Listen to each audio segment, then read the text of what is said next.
What happens when daughters reject the horsey lifestyle their mom imagined for them? Find out in this episode of Barn Stories. Welcome to the Barn Stories podcast. I'm Lori Prinz, editor of Equus Magazine. And I'm managing editor Christine Barakat. This podcast features our favorite essays and articles published in Equus over the past 40 years. Although Equus is known for articles on horse care and veterinary research, our editorial mission has always been guided by the bond that exists between horses and people. And each issue has featured a real-life story that celebrates how horses enrich our lives and touch our hearts.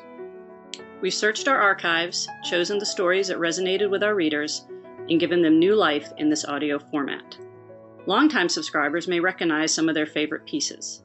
And if you're new to the Equus community, these stories will confirm that no matter what sort of saddle you sit in, a deep emotional connection to horses is something we all share.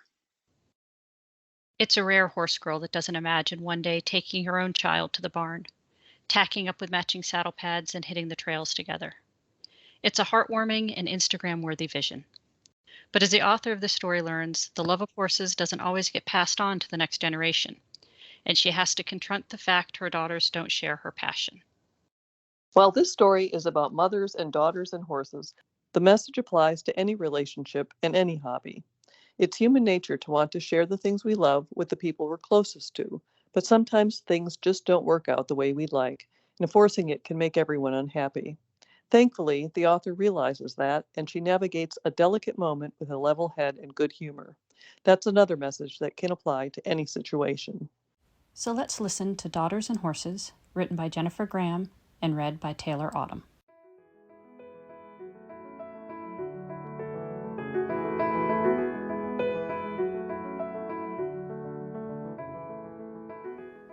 On my bookshelf are treasured relics of childhood. The Black Stallion by Walter Farley, Misty of Chincoteague, and King of the Wind by Marguerite Henry. Read aloud horse stories by an author deservedly unknown.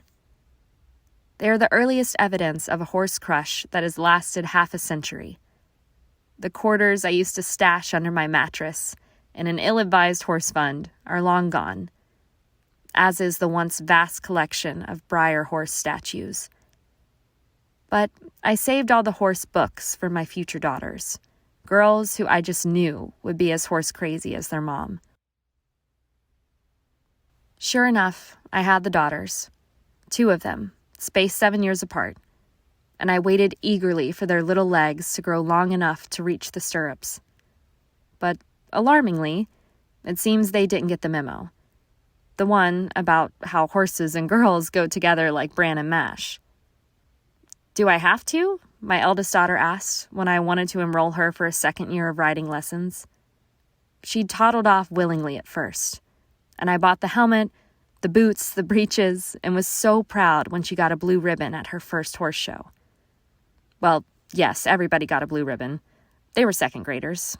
Nobody needs to know. She learned how to groom and to mount, and how to hold the reins just so. How to post, how to nudge a trotting school horse over a cavaletti. But that was it. She never got to the thrill.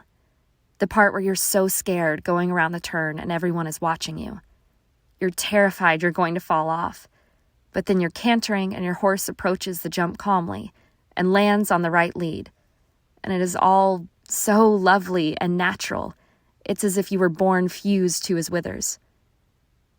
That was my experience with horses. That and long, lazy trail rides over paths spongy with pine straw, and long, lazy afternoons just hanging out at the barn, soaping the saddle, smelling the leather, scrubbing buckets that were already clean, and performing any kind of work that would allow me to be near my love, to be near horses, even though none were my own. Colic can happen to any horse. Protect yourself and your horse with Colic Care, SmartPak's free program that provides up to $10,000 in colic surgery reimbursement. Colic Care combines SmartPak's best hindgut supplements with preventive care from your veterinarian to help lower your horse's risk of digestive upset. Plus, you get the ultimate peace of mind knowing that you have the financial resources to provide the care your horse deserves should you ever need it. Visit smartpak.com/colic care or call 461-8898 to get started today. I so much wanted that for my daughters. But I also didn't want to be one of those moms, the kind who push and hover, parenting not for the child, but for themselves. So no. No, honey, you don't have to. How about piano instead? I let go, because I'm laid back like that, and also because I had another daughter waiting in the wings. When it was her time, we went shopping again. More boots, more breeches, another ASTM SEI certified hat, and she, unlike her sister, was so excited. We had 2 donkeys in a little backyard paddock, and she'd ridden bareback on their backs, which wasn't real riding, but gave her a taste. And she had friends who had horses and lived at their barns, as I had. Finally, I was going to get my rider. She was the one. Until she fell off. 2 days into a week-long horse camp, she was asked too soon to go into a trot, and, in her enthusiasm, kicked the horse energetically. A rough canter ensued, then a hard fall. When the call came, I could hear her in the background, crying so hard she could barely breathe. I recognized the sound. It was the howling of yet another daughter who would not be a rider. I myself am a modestly experienced horsewoman, and know well the adage, you have to get right back on again. But when your arm is broken and your back is scraped raw, and they put you in a neck brace in the ER for 2 hours, you can't just get right back on, especially not when you're 11. By the time the cast came off, any enthusiasm she had for riding had vanished, blown away like the brown foam on the shore of Assateague Island, where Misty's dam lived. "Mom, I don't think I want to do it again," Catherine said the evening the cast was removed. She said this cautiously, having grasped that her riding, was something important to me. I studied her face. Should I make her? Should I insist? Should horses be like religion and music, something that everyone should have a baseline knowledge of, whether they want it or not? Did she need to do this? To conquer a fear, even though many people live upstanding, meaningful lives without ever coming within 10 miles of a horse? Or was it that I needed her to do this? Because I am a horse person, and I want to live among my tribe. These are existential questions for which there is no right answer. Only the right answer for me. I took a deep breath. "Okay," I said bravely. "You don't have to.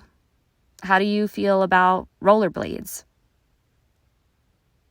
There are horse people and there are no horse people. And I'm pretty sure you're born one way or the other. If you're a horse person, there's nothing that can keep you off of a horse. But if you're not, there's nobody that can put you onto one. Not even your own mother. Mamas, don't let your babies grow up to be cowboys. Strains of Willie Nelson floated mournfully through my head. But then came a new thought. My mother didn't ride. She dislikes horses. Maybe horse love is a genetic trait that skips a generation, like blue eyes or red hair. I'm keeping the boots and the helmets. With luck, and I have plenty of horseshoes around.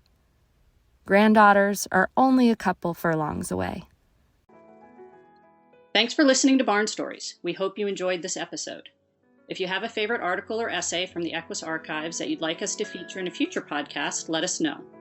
You can reach us at equusbarnstories, all one word, @gmail.com.